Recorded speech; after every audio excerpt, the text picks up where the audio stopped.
What did you receive? What was the condition of the artifact? I got some fragments of ceramic, some metal pieces, like a bunch of jumbled up stuff in a brown paper bag from a friend. He said it was an object that he cared a lot about.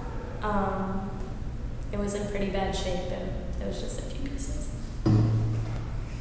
And what was your interpretation of preservation? Since I only had a few pieces, I took on the role of almost totally recreating this thing that I had no idea really what it was. So I decided to go to a ceramist and I consulted them. His name was Ian. I did not know Ian, so we became friends. And I asked him to help me throw a pot, because I don't know how to throw pots. And he also told me that he thought that it was a planter based on the bottom piece not being glazed. So yeah, I threw a pot and I did my best to recreate this piece. So that sort of talks about what your process was, but can you describe that any further? What else you did, if there was any other? So once I got the pot, I also had to make a base for it. So I used my woodworking skills, which I don't have a lot of. And then I also painted it. And then after it sat on my desk for a while, I destroyed it. And after I destroyed it, I also wrote up a document describing how I preserved this piece. So what was the final result, and how did this process affect your working methods? The final result was a planter of sorts. It was fairly grotesque and definitely a failure.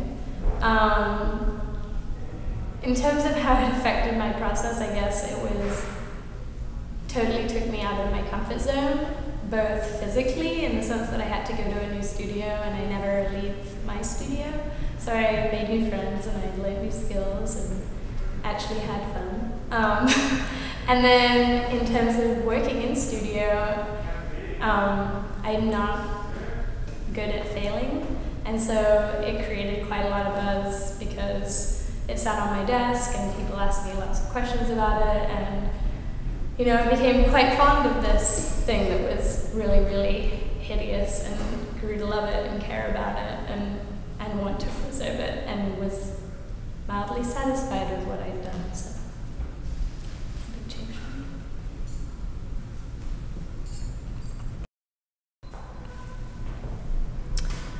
What was the artifact you received, and in what condition was it? I received from Christina a plastic bag with a brown paper bag inside with fractured pieces of ceramic primarily. I think there were something like 18 total pieces. Most of them were ceramic. There were a few pieces of wood and one piece of metal.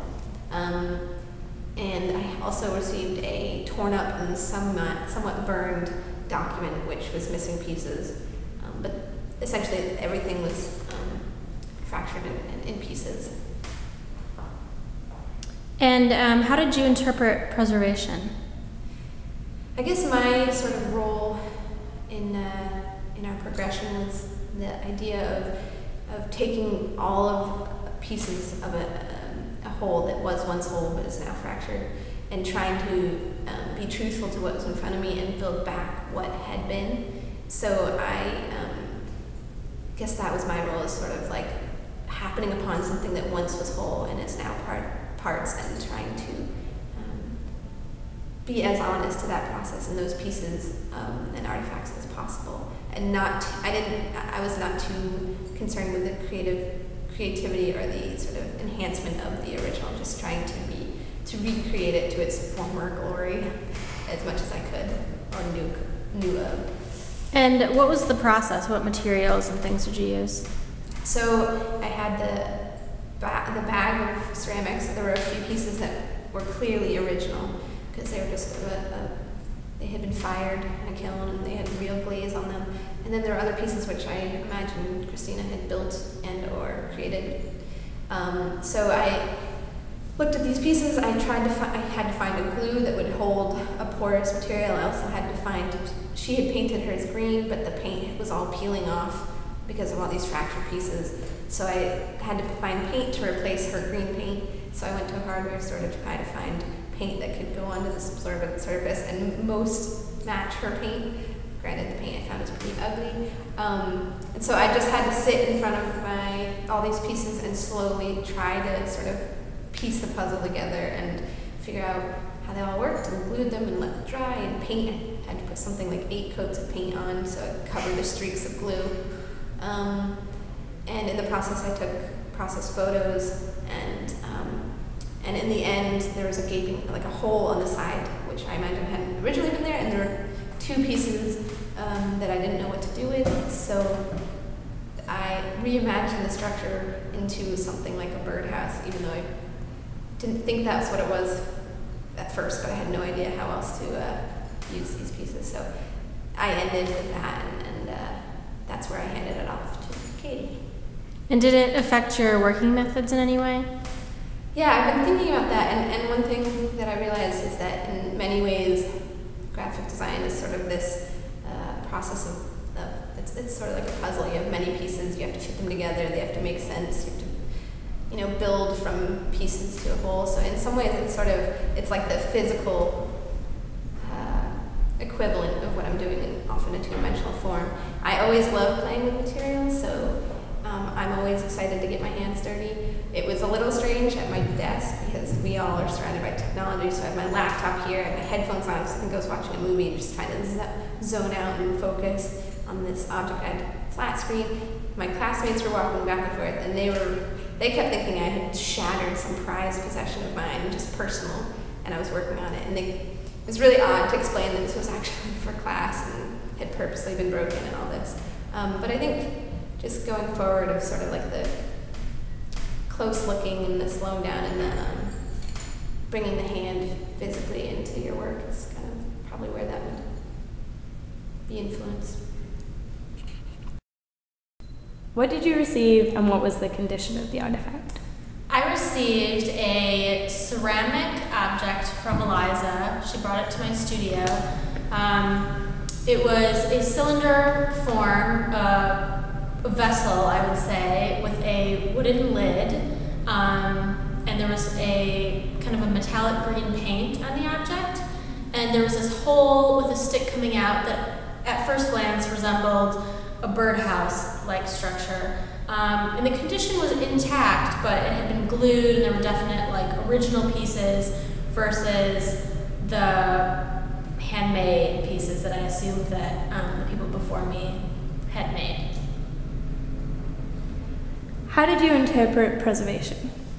Well, since I kind of knew I was the last part of this preservation process, we talked as a group originally kind of about the analogy of maybe a falling apart building. We had talked about the building that's kind of only the facade is left on Weybosset Street in Providence, and kind of like Christina being the one that originally came to it, totally in shambles, kind of putting together these really desperate pieces. And then maybe an earthquake or some sort of weather storm happening over time that deteriorated it. And then Eliza came along, tried to rebuild with the best of her knowledge, but kind of didn't quite meet up to the standards. So then when I came in, my role, I felt, was to take Eliza's creation, which really had good intent and was trying to kind of bring out the original intentions of the piece, but my role, I felt was to really kind of go above and beyond and really try and take on the persona of who originally built the vessel in this case, and kind of beautify it and make it something beautiful again that can be adored and be a precious object instead of something that was once in crumbles. What was your process? So I first had the object that Eliza had made, and I kind of laid it out on my desk, and it was an interesting thing because it wasn't something that it was a different way of working. So I kind of took tools and separated the pieces that I thought were original to the original artifact, and then the ones that had been handmade. And so I kind of separated those into two piles, and out of the original objects, I made my own flower pot type form. So I had the flower pot type form and the original that had been kind of passed down to me. And once I started looking at the two, it seemed that my newer one that I made didn't quite meet the standards of what I received. It wasn't kind of living up to what the intentions were. So I decided to combine the two vessels to make, kind of bring out the birdhouse influences, which I received, and kind of use that as an ornamentation device instead of a functional birdhouse. So I interpreted what I was given as kind of this over-the-top ornamental bird vase. So I decided to kind of take the green paint, add in some new paint, some more ornamental decorative features, with some kind of gold leafing techniques, and also some perched birds on the vase, which kind of added this new decorative element to create this new precious object. How did this affect your working methods? So the process was interesting because